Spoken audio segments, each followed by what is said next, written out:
I, 32M, need to share my story because I'm about to do something drastic and want to know if I'm making the right choice.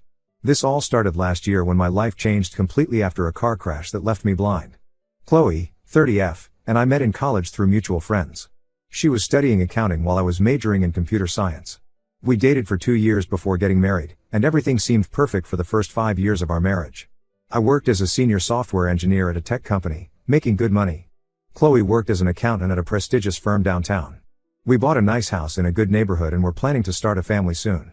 Our neighbors, Denzel, 35M, and Jessica, 33F, moved in next door about 2 years ago. Denzel owned a successful gym downtown and was known for being a high-end personal trainer to wealthy clients. His wife Jessica worked night shifts as an ER nurse at the local hospital. They seemed like a nice couple at first, though Denzel always came across as somewhat arrogant about his fitness achievements and business success. The accident happened 9 months ago. I was driving home from work on a Friday evening when a drunk driver swerved into my lane and hit me head on. I don't remember much about the crash itself. I woke up in the hospital 3 days later and couldn't see anything. The doctors explained that the trauma had severely damaged my optic nerves. They said there was very little chance of recovery. Chloe appeared supportive during the first few weeks. She took time off work to help me adjust to being blind. But her attitude changed quickly once she realized this wasn't a temporary situation. I had to quit my job since I couldn't see computer screens anymore. Even though we were financially secure thanks to my disability insurance and a substantial settlement from the drunk driver's insurance company, Chloe seemed resentful about having to take care of a blind husband. That's when Denzel started coming around more often. At first, he offered to drive Chloe to work since they both headed downtown anyway. His schedule was flexible since he owned his gym. I thought he was just being neighborly, especially since Jessica was usually sleeping during the day due to her night shifts. But I started noticing changes in Chloe's behavior. She spent more and more time with Denzel, claiming he was helping her deal with the stress. Our house has thin walls, and I could hear them laughing and talking in our living room for hours. Sometimes I heard strange noises from our bedroom when Denzel was over, but Chloe always had excuses about moving furniture or cleaning.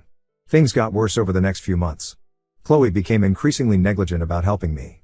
She'd leave me alone for hours without checking if I needed anything. She complained constantly about how hard it was to take care of me, even though she barely did anything. I had to learn to navigate the house by memory and use text-to-speech software to handle basic tasks. The turning point came when my younger sister Amy, 26F, visited 3 months ago. She lived in another state and couldn't visit sooner because of her job. Amy was horrified at how Chloe was treating me. During her week-long stay, she noticed that Chloe spent most of her time with Denzel while leaving me to fend for myself. Amy took me to several doctor appointments without telling Chloe. Chloe was so uninvolved in my care that she didn't even notice we were gone. One specialist told us about an experimental surgery that could potentially restore my sight. It was risky, but I was willing to try anything. Amy helped me arrange everything in secret, using part of my settlement money to cover the costs. The surgery was scheduled for the following month. Chloe never knew about it because she was too preoccupied with her walks and workout sessions with Denzel. Amy took leave from her job to take care of me during the recovery period. She told Chloe she was just visiting again to help out. The surgery was successful beyond our expectations. My vision started returning gradually over the next few weeks. We decided not to tell Chloe or anyone else until I could see completely. Amy stayed with me through the recovery, and we made plans for what I'd do once I could see again. 2 months after the surgery, my vision was almost back to normal. That's when I saw what had really been happening in my house. I came downstairs quietly one afternoon and found Chloe and Denzel having sex on our living room couch. They were so confident in my blindness that they didn't even bother to be quiet anymore. I managed to record some of it on my phone before quietly going back upstairs. I spent the next week setting up hidden cameras around the house. The footage I collected was shocking. They weren't just having an affair, they were completely disrespectful about it. Denzel would come over almost every day after Jessica left for her night shift. They used every room in our house, including our bed. They even talked about me sometimes, mocking my condition and laughing about how I had no idea what was happening. I've contacted a divorce lawyer and shown him all the evidence. Chloe still has no idea I can see again. She continues to treat me like a burden while sleeping with Denzel behind my back. I'm planning to expose them both in the most public way possible. My lawyer has confirmed that recording them in my own house is legal in our state. My plan is to livestream their next encounter on social media where all our friends, family, and colleagues can see what they've been doing. Amy thinks it's a brilliant idea and wants to help set everything up. Some might think this is too harsh, but I believe they deserve to be exposed for what they've done. I've learned that living with a disability doesn't mean I have to accept being disrespected and cheated on. I'm going to show Chloe and Denzel that karma has a way of making things right. The next update will be after I execute my plan. Update 1 first, I want to thank everyone who supported my plan to expose Chloe and Denzel. Last night, everything went exactly as planned, though the aftermath was even more dramatic than I expected. I spent the week preparing everything carefully. Amy helped me set up multiple cameras to ensure we'd capture everything from different angles. We created a new Facebook account and joined all the local community groups that Chloe, Denzel, and their friends were part of. We also made sure Jessica would be able to see the stream when it started. Friday night was perfect for the plan because Denzel always came over after Jessica left for her night shift at 7 p.m. Like clockwork, he showed up at 7:30. I was upstairs in my home office, pretending to be resting while Amy monitored the technical setup from her apartment nearby. She had helped me test the streaming equipment several times to make sure everything would work perfectly. Chloe and Denzel didn't waste any time. They weren't even subtle about it anymore, they started kissing right in the entryway. I started the live stream as they moved to the living room couch, the same couch where we used to sit and plan our future together. The viewer count started climbing immediately as people recognized them on their Facebook feeds. The comments started flooding in. People couldn't believe what they were seeing. Someone tagged Jessica within the first few minutes. Others started tagging Chloe's colleagues and our mutual friends. The video quality was crystal clear, there was no doubt about who was in it. I watched the viewer count hit 200, then 300. People were sharing the stream to other groups. Some were recording it. Chloe's best friend called her phone multiple times, but she was too busy to notice.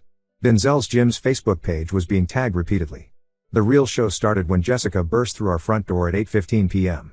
She had left her shift early after multiple people called to alert her about the stream. She still had her scrubs on and looked absolutely furious. Chloe screamed and tried to cover herself with a throw pillow, while Denzel jumped up and tried to find his clothes. That's when I made my entrance. I walked downstairs calmly, looked directly at them, and said, "Surprise. I can see you." The look on their faces was priceless. Chloe's mouth opened and closed like a fish out of water. Denzel tried to run for the door but Jessica was blocking it. Chloe started crying and babbling excuses. "It's not what it looks like. And I can explain." I just laughed and told her to save it for her lawyer. I mentioned that I had months of video evidence saved and timestamped.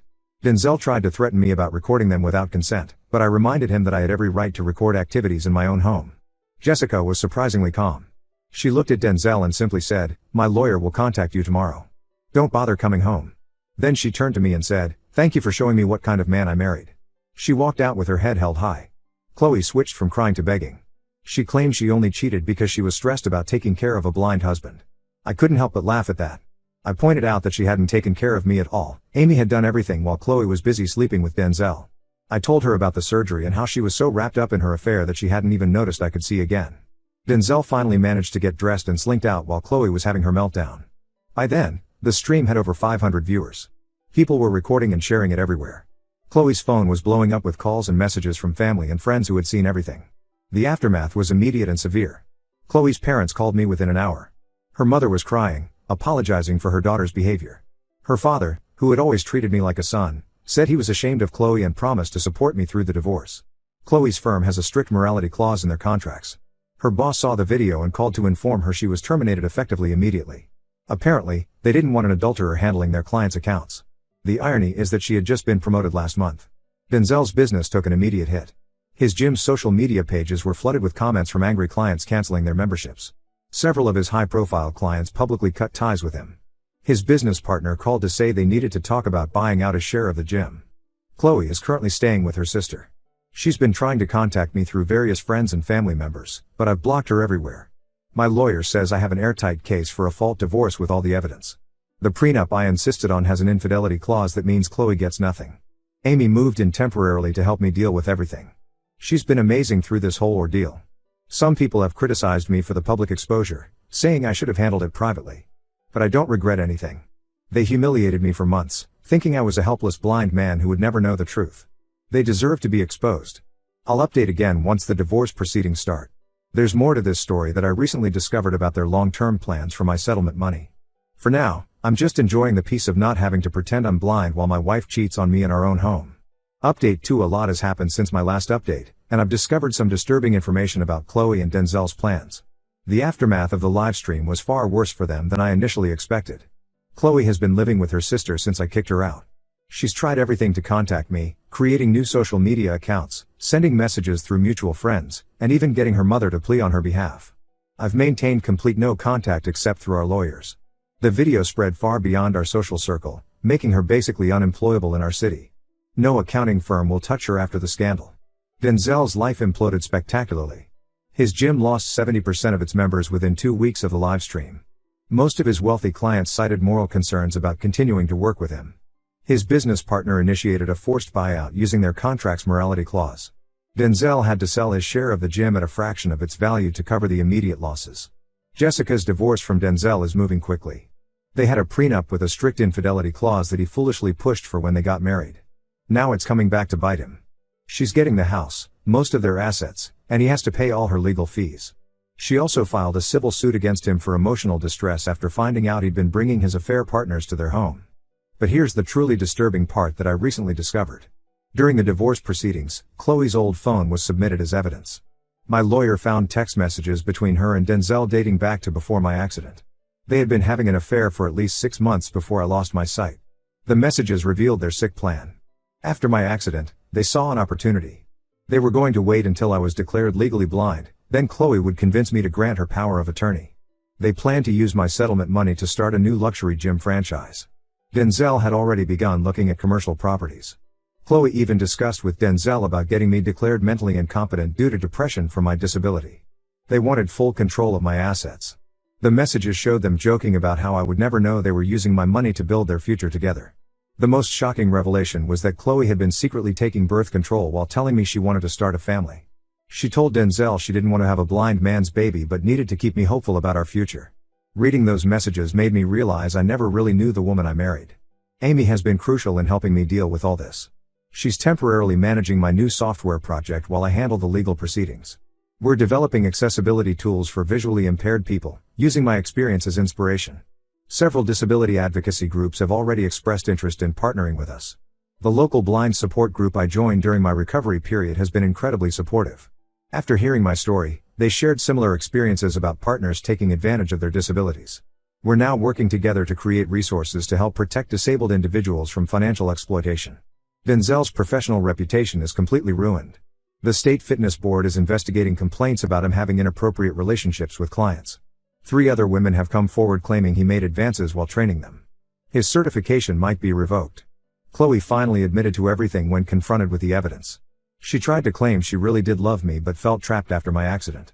She said Denzel manipulated her into the plan to take my money, but the text messages show it was her idea originally. Her family has completely cut ties with her after learning the full extent of her betrayal. The divorce proceedings are moving forward quickly. My lawyer says we'll have no problem getting a fault divorce with the mountain of evidence we have. The judge was particularly disturbed by their plot to exploit my disability. He's expediting the case to protect my assets. I've started seeing a financial advisor to protect myself from future exploitation. We've set up additional safeguards for my settlement money and business assets. I never thought I'd have to protect myself from my own wife, but this experience has taught me to be more cautious. The next update will probably be after the divorce is finalized. Chloe and Denzel's lies have caught up with them in ways they never expected. As someone told me recently, sometimes karma needs a little help getting started, but once it starts rolling, it doesn't stop. Update 3: This will be my final update as everything has finally been resolved. The divorce was finalized last week, and I wanted to share how things turned out for everyone involved. Chloe got exactly what she deserved. The judge was particularly harsh after seeing the evidence of her planning to exploit my disability. Thanks to the infidelity clause in our prenup, she got nothing from the divorce. No alimony, no property, and no share of my settlement money. She tried to contest it, claiming emotional distress from caring for a disabled spouse, but her own text messages prove she never actually took care of me. Her professional life is completely destroyed. The video of her affair went viral in accounting circles, and now no firm in the state will hire her. She's working as a waitress at a truck stop diner on the highway, making minimum wage plus tips. Her sister finally kicked her out after catching her trying to steal jewelry to pawn. Last I heard, she's living in a cheap studio apartment and driving for food delivery apps to make ends meet. Denzel's downfall was even more spectacular. After losing his gym, he couldn't find work as a personal trainer anywhere in the region. His certification was revoked after multiple women came forward with complaints about his behavior. He defaulted on his car payments and had to declare bankruptcy when Jessica won her civil suit against him. He moved to another state and is working as a janitor at a high school. Quite a fall for someone who used to brag about training celebrities. Jessica, on the other hand, is thriving. She got everything in the divorce: their house, both cars, and a significant portion of Denzel's savings. She started dating one of the emergency room doctors from her hospital, and they recently got engaged. She sent me a thank you card last month, saying the livestream was the wake-up call she needed to get out of her toxic marriage. My own life has improved dramatically. The software company I started is doing incredibly well. We've developed several innovative accessibility tools for visually impaired users, and major tech companies are interested in licensing our technology. My experience with blindness gave me unique insights into what features are truly needed. Amy has been instrumental in the company's success. As our operations manager, she's helped secure partnerships with disability advocacy groups and rehabilitation centers. We're expanding to a larger office next month and hiring more developers. The irony isn't lost on me that losing my sight temporarily led to my most successful business venture. I've started dating again, taking things slow. My experience with Chloe taught me valuable lessons about trust and recognizing red flags. I'm seeing a wonderful woman I met through a business conference. She's a project manager at a tech company and understands my commitment to accessibility software. Unlike Chloe, she admires my dedication to helping others with disabilities. Some people still question whether the livestream was too harsh. Chloe's mother recently reached out, saying I ruined her daughter's life. I reminded her that Chloe and Denzel plan to steal my settlement money and have me declared mentally incompetent. Their plan would have ruined my life if I hadn't regained my sight. I don't regret exposing them. The blind support group I joined during my recovery has asked me to speak at their meetings about financial exploitation of disabled individuals. We're working on creating resources to help others protect themselves from similar situations. Something good came out of this terrible experience. Chloe still tries to contact me occasionally through new phone numbers or email addresses. I've maintained strict no contact and my lawyer handles any necessary communication. She made her choices, and now she has to live with the consequences. As for me, I'm focused on growing my business and moving forward with my life.